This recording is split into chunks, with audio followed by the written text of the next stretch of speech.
ইরানের খাগ দ্বীপে আক্রমণ করার পর ইরানও বসে থাকেনি। তারা দেখিয়ে দিয়েছে ইরানের উপর কেউ আক্রমণ করলে তারা বিন্দুমাত্র ছাড় দিয়ে কথা বলবে না। গতকালকে ইরানের খাগ দ্বীপে আক্রমণ করার পর ইরানও পাল্টা ড্রোন এবং মিসাইল হামলা চালায় বাগদাদের মার্কিন দূতাবাসে। কারণ যুক্তরাষ্ট্র ইরানের এমন একটি জায়গায় আঘাত করেছে যা ছিল ইরানের মেরুদণ্ড। কেননা গতকাল যুক্তরাষ্ট্র ইরানের তেল রপ্তানি কেন্দ্র খারদ্বীপে যে আক্রমণ চালিয়েছিল, সেই খারদ্বীপ থেকে ইরানে প্রায় 90% তেল বিদেশে রপ্তানি হয় এবং সারা বিশ্বের মাঝে প্রতিদিন ইরান এই খারদ্বীপ থেকে 1.77 মিলিয়ন ব্যারেল তেল সারা বিশ্বে রপ্তানি করে, যা বছরে প্রায় 650 মিলিয়ন ব্যারেল তেল। আর এই 650 মিলিয়ন ব্যারেল তেলের মাঝে ইরান এই খারদ্বীপ থেকেই 570 মিলিয়ন ব্যারেল তেল সারা বিশ্বে রপ্তানি করছে, যার বর্তমান বাজার মূল্য প্রতি ব্যারেলে $100 হলেও প্রতি মাসে এর মূল্য দাঁড়ায় প্রায় $4.6 বিলিয়ন। অর্থাৎ যদি যুক্তরাষ্ট্র ইরানের এই খাগদ্বীপকে সম্পূর্ণরূপে ধ্বংস করতে পারত, তাহলে ইরান প্রায় 4.6 বিলিয়ন থেকে 5 বিলিয়ন মার্কিন ডলার এর ক্ষতিগ্রস্ত হতো।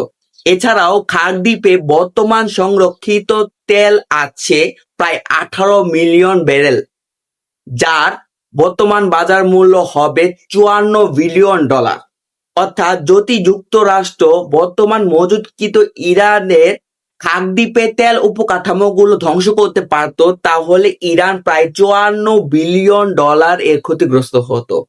কিন্তু বাস্তবতা হলো গতকাল রাতে যুক্তরাষ্ট্র খাগদ্বীপে বৃষ্টির মতো বোমা বর্ষণ করে। তাদের লক্ষ্য ছিল শুধু তেল ঘাঁটি নয়, মিসাইল স্টোরেজ, মাইন ডিপো এবং সামরিক বিমান ঘাঁটিগুলো। কিন্তু তার মাঝে 90টি সামরিক ঘাঁটি ক্ষতিগ্রস্ত হলেও তেল পরিকাঠামোতে কোনো প্রকার ক্ষতি যুক্তরাষ্ট্র করতে পারেনি। কিন্তু যে 90টি সামরিক ঘাঁটিতে ব্যাপক তোলপাড় চালিয়েছে যুক্তরাষ্ট্র, তারই পাল্টা উত্তরে ইরান চালিয়েছে তুমুল আক্রমণ। কিছুক্ষণ পূর্বে একটি রিপোর্টে জানা গিয়েছে ইরান বাগদাদের মার্কিন দূতাবাসে হামলা চালিয়েছে, যেখানে তারা উন্নত মিসাইল এবং ড্রোন দ্বারা তাদের উপর আক্রমণ করেছে। দূতাবাসে কতটুকু পরিমাণ ক্ষতি করতে সক্ষম হয়েছে সেই সম্পর্কে কোনো তথ্য এ পর্যন্ত না আসলেও বিশেষজ্ঞরা ভাবছে দূতাবাসগুলো এখন ব্যবহারে প্রায় অনুপযোগী। কারণ ইরান যে শক্তি এবং যে উন্নত প্রযুক্তি নিয়ে যুক্তরাষ্ট্রের মার্কিন দূতাবাসে আক্রমণ করেছে, এরপর দূতাবাসের অবস্থা করুণ হয় স্বাভাবিক।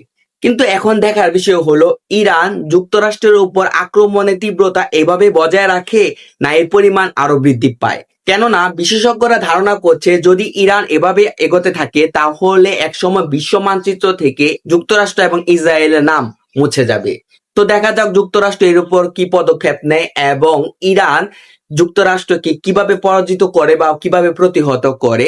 এবং সেই সকল আপডেট নিউজ তৎক্ষণাৎ পেতে আপনারা এই চ্যানেলটিকে সাবস্ক্রাইব করে রাখবেন। এবং ইরান ও যুক্তরাষ্ট্রের সম্প্রতি কার্যকলাপ সম্পর্কে আপনার কোনো মূল্যবান মতবাদ থাকলে তা কমেন্ট বক্সে জানাবেন। সে পর্যন্ত ভালো থাকুন, সুস্থ থাকুন। ধন্যবাদ।